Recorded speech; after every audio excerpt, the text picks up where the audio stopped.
The Citizen Promaster line has been around for over 35 years, and during that time it has established itself as a series of professional-grade dive watches that are all about function over flash.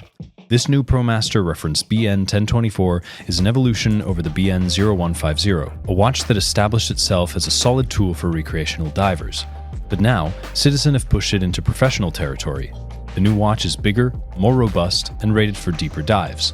The addition of a helium escape valve lets us know that they were really on a mission to create a watch that could even be used by saturation divers. Besides the HEV, one of the standout upgrades to this latest Promaster model is the crystal.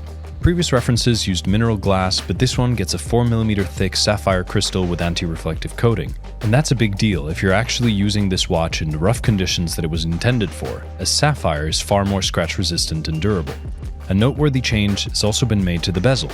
It's all stainless steel, including the printed insert.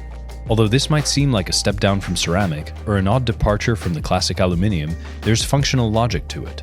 Stainless steel is far more corrosion resistant than aluminium, especially in saltwater environments. It's also less brittle than ceramic, which can shatter when subjected to a strong enough impact. All markings are engraved into the steel surface. The minute markers are recessed at an angle, making it easier to differentiate and read the elapsed time at a glance.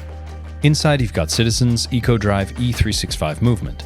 It's solar-powered and holds a charge for a full year, which is a serious upgrade in terms of power reserve. The case is made of stainless steel and measures 46mm in diameter. At 16mm thick, it's relatively chunky for a time-only quartz watch. It tips the scales at a hefty 161 grams, but that's to be expected for a watch of this size, made of steel, and especially one rated to 300 meters of water resistance. Wearing it, you certainly feel its size and heft. It's not subtle, but it's also not trying to be. The helium escape valve is there for saturation diving, though if we're being honest, most of us won't need it. Still, it's a sign of the watch's professional-grade intentions. The gradient dial fades from gray at 12 o'clock down to black at 6. A red version of the watch is also available, reference BN1024-01E, but the black feels more traditionally appropriate for a functional tool watch suitable for professional use. Its hands and indices have received a generous helping of lume as you'd expect. Interestingly, Citizen skipped the orange minute hand that older models had featured, a small yet noticeable change. The strap is made from Bezel, a hydrolysis-resistant material designed to handle water, sweat, and general wear without breaking down. It's extremely comfortable and feels durable without being overly stiff. Style-wise, it's very much a tool watch. There's no polished surfaces or decorative flourishes, just clean, functional design. It's the kind of watch that looks right at home in the water over a wetsuit sleeve. Now, a couple of things to consider. First, the size. At 46mm, it's not going to be everybody's cup of tea. So if you've got smaller wrists or prefer something a little bit more understated, this Promaster may not be for you. Second, the price. At €499, it's more than double the cost of its predecessor, the BN0150-10E. You're getting better materials and specs, sure, but the jump is still one worth noting.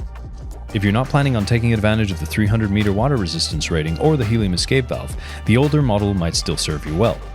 All in all, the new Promaster BN1024 is a solid upgrade for those who need or just appreciate a more rugged, professional-grade diver. It's not flashy, but it's thoughtfully designed and built to last. At €499, it's not cheap for an EcoDrive watch, but considering the materials and features, it offers fair value. Just make sure its size and specs align with your actual needs. If you've worn the BN1024 or its predecessor, I'd love to hear your thoughts. Do you think the upgrades justify the price increase? Be sure to comment your thoughts below, and remember to like and subscribe to Fratello for more watch content. See you next time.